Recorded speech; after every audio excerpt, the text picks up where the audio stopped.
옵션이 많아요. 북한 무너지는 데는. 저런 독재자 봤어요? 이성이 있다면 왜 딸 자식을 끌고 나와요? 얘가 술 먹고 나왔다는 거예요. 굉장히 심리적으로 불안정하다는 뜻이에요.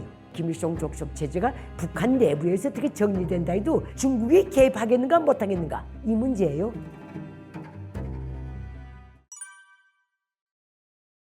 북한에서 김정은 건강 이상설. 그놈도 죽겠지요. 언젠가는. 건강 이상설은 그거는 택도 없는 소리예요. 김정은이는요. 내 개인적으로 생각할 때는 건강 이상설로 죽을 확률보다 기타의 인공적 방법으로 제거될 가능성이 지금 거의 70~70%예요. 북한 내부의 작용에 의해서든 외부의 간단한 작용에 의해서든 그것 때문에 김일성, 김정일 거의 죄까지 험뻑 뒤집어 쓰고 갈 확률이 높지 자연 생장적으로 건강 때문에 죽을 확률은 나는 그렇게 높지 않다고 보는 사람이에요. 정은이가 굉장히 외로운 것 같아요. 늘 얼굴이 뻘개서 나온다는 거는 분명히 술 먹고 나오는 거예요. 술 먹고. 외롭죠. 저놈은. 독재란 게 뭔지 알아요? 자기 어떤 야망을 성취하기 전까지는 어떤 무리를 가지고 추종 세력을 가지고 악착같이 온갖 열정을 다 발휘해서 끝까지 올라가죠. 올라가서 독재자가 된다면은 그 다음부터 불행이 시작돼요. 우선 자기를 받들어 왔던 측근들부터 철저히 다시 검토해야 돼요. 이건 충실해도 믿음직스럽지 않고 불충해도 이건 믿음직스럽지 않는 거예요. 어떤 독재자도 개국 공신들이 자기한테 끝까지 충성하리라는 확신이 없는 거예요. 그래서 올라갈 때일수록 주변 감시 시스템 이걸 다 해야 돼요. 비밀을 많이 만들어야 돼요. 얼마나 피곤해요. 이런 모든 걸 갖고 또 유지해 나가야 돼요. 그 독재 야망이 비상식이고 비정상일수록 그 야망이 그 독재자 이하의 모든 구성원들에게 다 피해를 주는 거예요. 알고 동원되든 모르고 동원되든 결국은 그 횟수가 늘어갈수록 그 모든 피폐가 적나라하게 나타날수록 제일 위에서부터 딴 생각을 품어요. 환경만 조성되면, 상황만 조성되면, 정세만 흔들거리면 항상 이런 생각을 딱 차고 있는 거예요. 그러니까 그놈이 올라가서 저게 자기 동창 하나도 없이 저렇게 올라가가지고 기껏 옆에 있다는 건 여자들밖에 없어요. 여자가 자기를 배신하리라고는 생각을 안 해요. 여자 천시주의가 만땅이니까. 김일성 족속은. 먼저 일반적으로 보면 독재는 올라갈 때까지가 문제인 게 아니라 올라가서부터 세습을 유지할 때부터는 사회학, 정치학 모든 정말 사악한 다 나타나게 돼 있어요. 그걸 다 해야 자기가 통치를 할 수 있기 때문에. 그러니까 저놈이 얼마나 외롭겠어요. 그러니까 계속 술 먹고 나오는 거예요. 그 가운 울어 티가 가면. 제 흥분에 못 이겨서. 저런 독재자 봤어요? 나는 그렇게 봐요. 그 우는 거하고 연결시켜 봅시다. 술을 먹지 않고 얘가 정상적인 인성을 가졌다면, 이성이 있다면 왜 딸 자식을 끌고 나와요? 딸 데리고 나오는 거는 술 먹고 외로운 거예요. 그리고 어떤 국가 독재자도 그 포레이드 그 광장에서 연설하고 대에서 연설하면 운다는 거는 장례식도 아니고 이거는 얘가 술 먹고 나왔다는 거예요. 굉장히 심리적으로 감정이 불안정하다는 뜻이에요. 나 그거 보면 속담이 생각나요. 쭉정이 밤송이 3년 매달려 있다고. 그러나 꼭 털리우게 돼 있어요. 쭉정이 밤송이는. 저 3대예요. 아무것도 없어요. 김일성이 털을 닫고 김정일이 디테일을 전 그 독재 마차를 타고 왔는데 바퀴도 이젠 다 골았어요. 너덜너덜해요. 그런데도 끌고 가요. 형태는 갖추고 있기 때문에. 그러나 이게 조금 더 나간다면 그리고 세상에는요 불가능한 게 없어요. 저건 감히 내가 말씀은 못 드리겠지만은 옵션이 많아요. 북한 무너지는 데는. 김일성 족속 정권이 무너지는 데는. 그 모든 데서 북한 내부에서 어떤 작용에 의해서 그게 튀어나오는 경우도 그렇고 외부의 작용에 의해서 그게 수행되는 경우도 명분이 분명한 거예요. 북한 김일성 족속이 유엔 대북 제재 결의안 거기서 직접된 모든 범죄 행위들 대량 살상무기 핵무기 다 들어가요. 이 모든 범죄 때문에 그 정리를 해야 돼요. 북한 내부에서 만약에 어떤 다른 기득권에 의해서 정리된다 해도 저 김정은을 하나 제거했다고 해서 저 체제를 세우질 못해요. 아무것도 없어요. 사람 땅밖에 없어요. 돈도 없어요. 이러자면 얘들은 분명히 정말 확신을 가지고 세계화의 길로 첫걸음을 떼야 되는데 거기에 대한 자기들이 자유의지 건전한 국가 건설 의지, 정상적 국가로 거듭나겠다는 의지가 제일 처음에 어디서 증명해야 되는지 알아요? 국제사회가 40년째 주문한 핵사찰이에요. 그것부터 받아야 돼요. 모든 대량 살상 무기 정말 검증 가능하고 되돌릴 수 없는 방법으로 파괴한다는 이 대의명분에 제일 먼저 응하고 적극적으로 나와야 돼요. 그래야 자기도 살고 북한도 살리고 이렇게 되는 거예요. 이거는 누구도 피할 수 없어요. 김정은이만 김일성 족성만 여태까지 악착같이 막고 피하고 어거지스며 왔지만은 김일성 족성이 없어진 다음에도 누구도 거기에 목숨을 맬 일이 없는 거예요. 안 그래요? 그 핵사찰부터 받아야 돼요. 모든 걸 받을 때는 정말 피해 당사국이 주축이 돼야 돼요. 얘들이 항상 주족이라고 떠들고 상대를 꼬박꼬박 지적하면서 미국 때문에, 대한민국 때문에, 일본 때문에 이렇게 늘 간판을 딱 달고 했기 때문에 이 피해 당사국들이 주축이 돼야 돼요. 중국이나 러시아는 없어보러 참가할 수는 있어요. 인접 국가이기 때문에. 그러나 그걸 제거하고 이거 한 데서는 이 모든 데 대한 확실하게 제거됐다는 사실, 그 결과는 한미일이 도장을 누를 때만이 효력을 발생할 수 있어요. 이거에서 들어가기 때문에 그때부터 북한은요 더 이상 공산국가가 될 수가 없어요.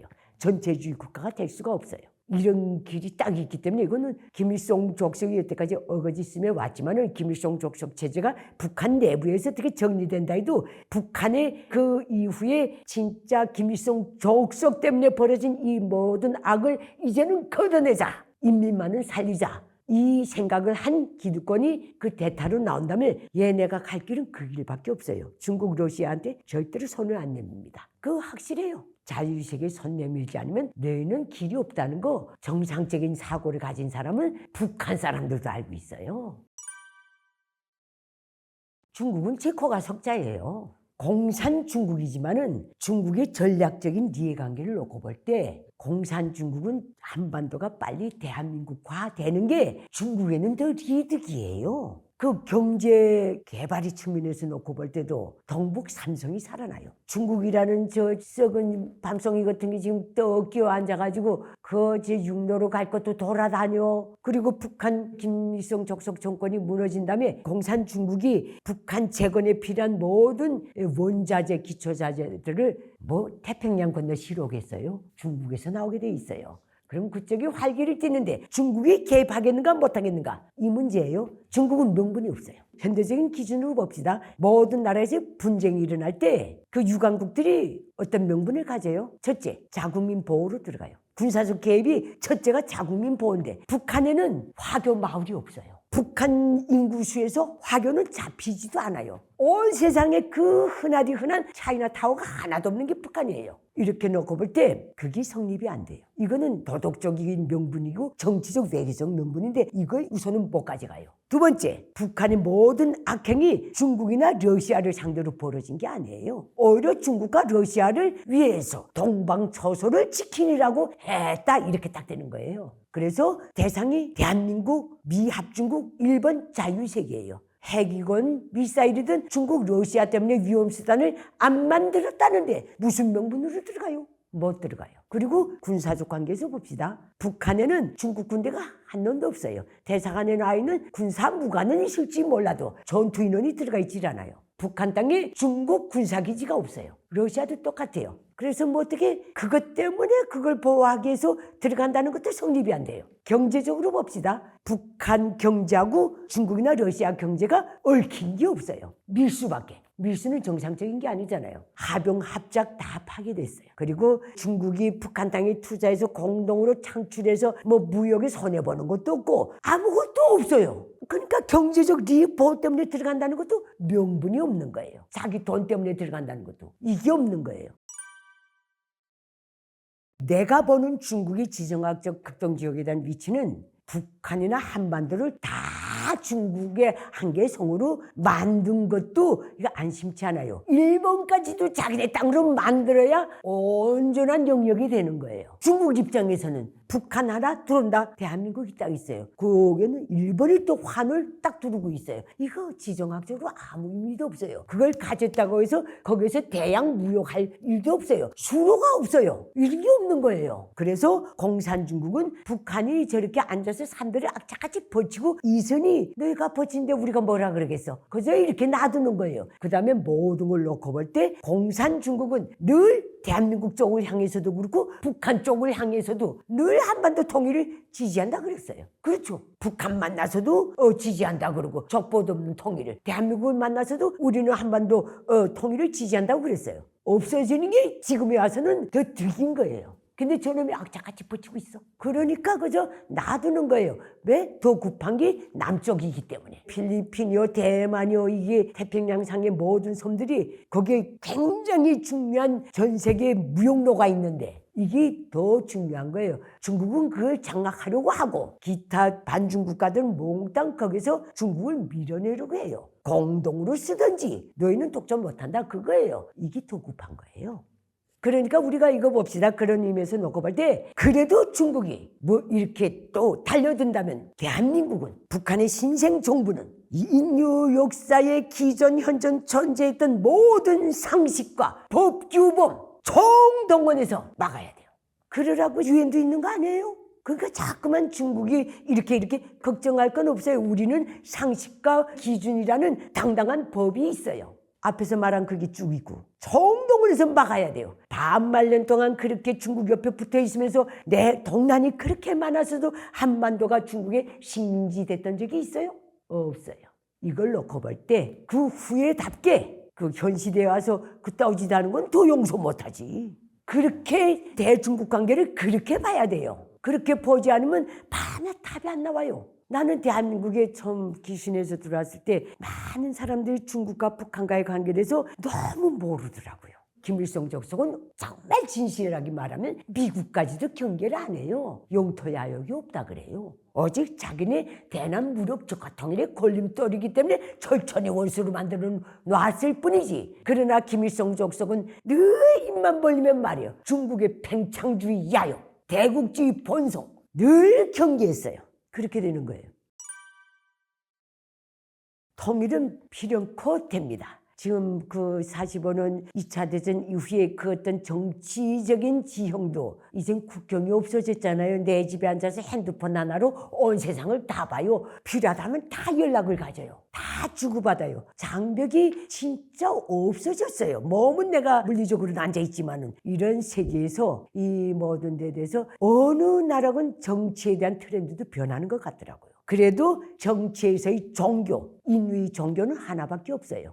자유예요. 그래서 분명히 통일되는데 우리가 여태까지 체제 대립 때문에 그 자유가 북한 지역에 들어가지 못하고 북한 지역에서는 독재가 내려오질 못해서 여태까지 이렇게 됐는데 앞으로 북한은 이렇게 된 이상 저 악의적인 체제, 한반도 경계를 벗어나서 무기 밀매, 위패 범죄, 마약 밀매, 가짜 외국 상품, 그 다음에 이제는 해킹, 외국인 납치, 한 국가가 정치 정책으로 국가 정책으로 이렇게 한 거는 북한이 유일무이해요. 이런 조건에서 북한은 앞으로 대한민국을 위해서 우리 자유국민이 그 어떤 자유를 위해서라도 기원이 없는 선천적 권리라고 한 이 자유를 위해서 북한은 정리해야 돼요. 정리돼야 되며 정리될 것이에요. 그래서 통일, 자유, 통일 딱 붙이세요. 자유 위에는 어떤 것도 놓으면 안 돼요. 자유통일이 안 되면 죽는 게 나요. 오늘날 김정은이 지금 정말 난 엊그제 노동신문 본사 정치보도만 뉴스를 보고 너무 속으로 엄반 히물히물 웃었어요. 저놈이 정말 급하구나. 그 무슨 김정일 무슨 군정대학에 가서 뭐라 그랬는지 알아요? 본대학의 학생들을 김정일에 절대 충성하고 절대 복종하는 그 기풍이 최고의 윤리가 되게 키우라는 거예요. 얼마나 급하면 학생들 앞에 가서 대학에 가서 그런 말을 하고 앉아있겠어요. 저놈이 이제는 죽음에 대한 그 행사권을 자기가 가지고 있다고 딱 생각해요. 그래서 죽을 권리, 살 권리는 자기만 내린다고 생각해요. 자기는 또 죽지 않는다고 죽음이라는 개념에서 자기는 빠져 있어요. 북한 같은 독재자. 그래서 죽은 김일성, 김정일을 향해서도 용생론을 부르짖는 거예요. 이 죽음에 대해서 이 가볍게 여기고 자기는 죽지 않는다고 생각해요. 늘 생각해요. 그렇기 때문에 전체 북한 주민들에게 가장 독살스러운 질문을 던지는 거예요. 검토해요. 그리고 수령을 위해서 죽을 각오가 되어 있는가? 거기에 절대 충성, 절대 복종이 그게 산 목숨이요. 한 개인에 대해서 이걸 강요하는 거예요. 그리고 자기 죽을 땐 더 많은 순장 국민을 데려가지 않으면 안 죽겠다고 파라 그래요. 다 같이 죽자. 그래서 당신이 없으면 조국도 없고 인민도 없다는 노래를 저렇게 지어내고 전체 인민을 세뇌한 거예요. 이렇게 놓고부터 북한은 원래 북한 체제는 지구촌에 나와서는 안 됐을 체제였어요. 그거를 소련과 중국이 2차 대전이란 대동남 기간에 거저 서로 이해관계에 따라서 만들어 놓은 거예요. 이제는 없애야 돼요.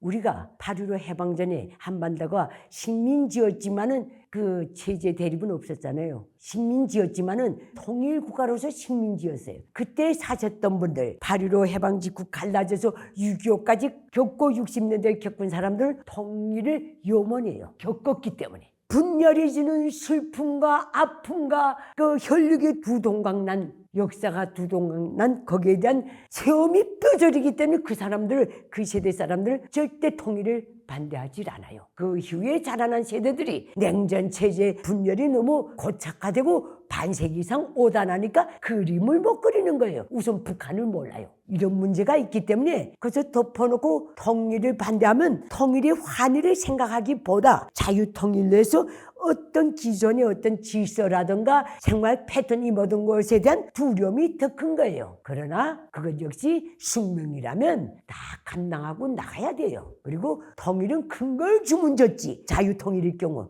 이 한반도의 백이 민족 자유 대한민국이 나가는 길에서 선물이면 선물이지 절대 그거 말하자면 애기 아니에요. 뭐 글쎄 좀 피곤하지요. 소란하지요. 앞을 모르겠어. 북한은 재건한데 이 모든데 분주하지만 그렇게 또 새로운 환경에서 정리돼 나가면서 남북이 똑같이 통일로 나가는 길에 맞는 어떤 경제적, 문화적, 정치적 일자리가 얼마나 많이 창출되겠어요. 그러나 지금 걱정해도 피할 수 없는 일은 그저 대비하는 게 나아요. 피할 수 없는 전쟁은 최선을 다해서 이겨라 그거 아니에요. 근데 피할 수 없는 통일인 경우는 마인드를 준비하고 이왕 온 이상 온다는 걸 대비하고 그래도 통일 시로 대한민국에 우리가 다 건설해줘야 돼. 천지라는 이 정말 위대한 힘은요 그렇게 간단하지 않아요. 개개인이 감히 그 뜻을 몰라요. 통일이 자유통일이 그림 한번 그려보세요. 동북 삼성의 시장이 열려요. 거기는 중국으로 대륙을 놓고 볼 때는 전혀 지나갔대요. 그 다음에 우리는 시비리, 몽골 몽땅 빙빙 돌아갈 것도 없어요. 그게 이 모든 경제적인 세계 경제 지형을 놓고 볼 때 정말 예비가 많은 지대들이에요. 그런 과정에 창출해 나가며 자유도 전파하고 평화도 전도하면 얼마나 좋아요. 내 마인드예요. 내가 이렇게 작아도 그림을 좀 크게 그려요. 이해해 주세요. 피하지 못할 바에는 마인드를 크게 가지고 이거 놓치면 이거라도 걷어지는 방향에서 나가야죠.